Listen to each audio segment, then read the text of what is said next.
আর এই প্রেক্ষিতেই গতকাল ঘণ্টাখানেক সঙ্গে সমান অনুষ্ঠানে এসে তৃণমূলের প্রতিনিধি বৈশানর চট্টোপাধ্যায় দাবি করলেন, বিরোধীরা মনে করে নির্বাচন কমিশনকে ব্যবহার করে মহারাষ্ট্র, হরিয়ানা, দিল্লি, বিহারে কারচুপি হয়েছে। পশ্চিমবঙ্গে কারচুপির চেষ্টা রুখে দিয়েছেন মমতা বন্দ্যোপাধ্যায়, অভিষেক বন্দ্যোপাধ্যায়। বৈশানর চট্টোপাধ্যায়ের কাছে প্রশ্ন থাকবে যে আইনত সরকারের কাছে নির্বাচন কমিশনের নির্দেশ না মানার কোনো অপশান আছে নাকি?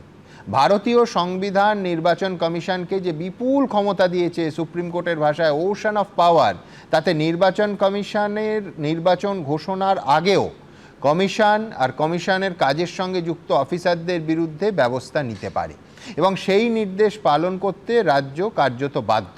এটা কি বৈশানরদা মানবেন? আইনি অপশান হলো আমরা দেশের সর্বোচ্চ আদালতে গিয়ে ওনাদের যেগুলো অসুবিধে করছেন, ওনারা যেভাবে মানুষকে হয়রানি করছেন, মানুষের প্রতিনিধি হিসাবে মমতা বন্দ্যোপাধ্যায় সেটা সুপ্রিম কোর্টে এজিটেট করেছে এবং সেটা ফোকাসড হয়েছে এবং সুপ্রিম কোর্টের রায় বলেছে যে মাইক্রো অবজারভার বলেনি যে নির্বাচন কমিশনের নির্দেশ রাজ্য সরকার মানবে না, নির্দেশ তো দেয়নি। না, আমরা যে অভিযোগগুলো করেছিলাম যে ইআরও কে চূড়ান্ত সিদ্ধান্ত নিতে দিতে হবে, সুপ্রিম কোর্ট সেটা বলেছে। সত্যি কি মিথ্যে আপনি বলবেন? মাইক্রো অবজারভাররা প্রতিটা ক্ষেত্রে এই মানুষকে হয়রানি করছিল বিজেপির দ্বারা প্রেরিত। আর এই যে এসআইআর এর নামে বিজেপি নির্বাচন কমিশনকে ব্যবহার করছে, এটা পার্লামেন্টের ভেতরে, পার্লামেন্টের বাইরে বিজেপি বিরোধী সমস্ত রাজনৈতিক দল জোটবদ্ধভাবে কথা বলেছিল।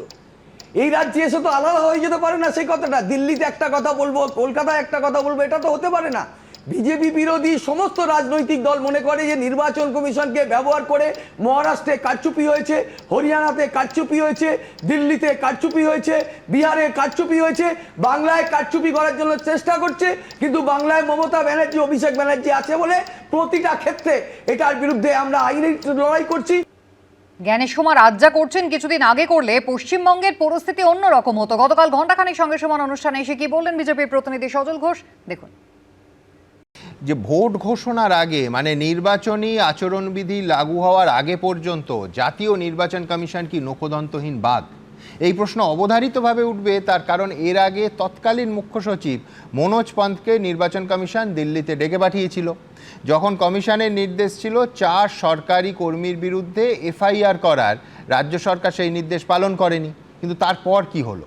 আচ্ছা, এমন কি যেটা আইনত কমিশনের এখতিয়ারভুক্ত ছিল, নির্বাচন কমিশন চাইলেই অনায়াসে করতে পারত, সেটা হলো সরাসরি এফআইআর করা। সেটাও কিন্তু জাতীয় নির্বাচন কমিশন করেনি।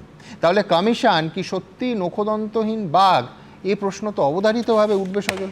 আমি আপনার কথা যেটা বলছেন, আমি না সেটাও নিজেও মনে মনে ভাবি যে আজকে যেটা খারাপ লাগলো যে প্লেয়িং টু দ্য গ্যালারি করছেন, এটা বলছেন জ্ঞানেশ কুমার। কিন্তু আমার বক্তব্য হচ্ছে জ্ঞানেশ কুমার যে পদক্ষেপগুলো আজ নিচ্ছেন, সেটা যদি আজ থেকে আরো কিছুদিন আগে নিতেন, তাহলে আজকের যে দিনটা, এই যে এরা বলছে নাকে নল দিয়ে বাবাকে মর্গে রেখে এসে, মানে পুরো সিনেমা স্ক্রিপ্ট, হ্যাঁ, তো সেই সিনেমার স্ক্রিপ্টটা এরা কিন্তু এখানে আজকে উপস্থাপন করার সুযোগ পেত না।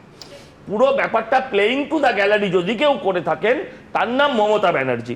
একটা অঙ্গরাজ্যে, এত বড় 140 কোটির দেশে, এসআইআর এর মতন এত বড় জায়গায় দাঁড়িয়ে যে আইনগুলো আছে, সেগুলো সব যদি সঙ্গে সঙ্গে এক্সিকিউট করা হতো, তাহলে এই রাজ্যে অনেক আগে রাষ্ট্রপতি শাসনের কথা ভাবা। এবিপি আনন্দ, এগিয়ে থাকে, এগিয়ে রাখে।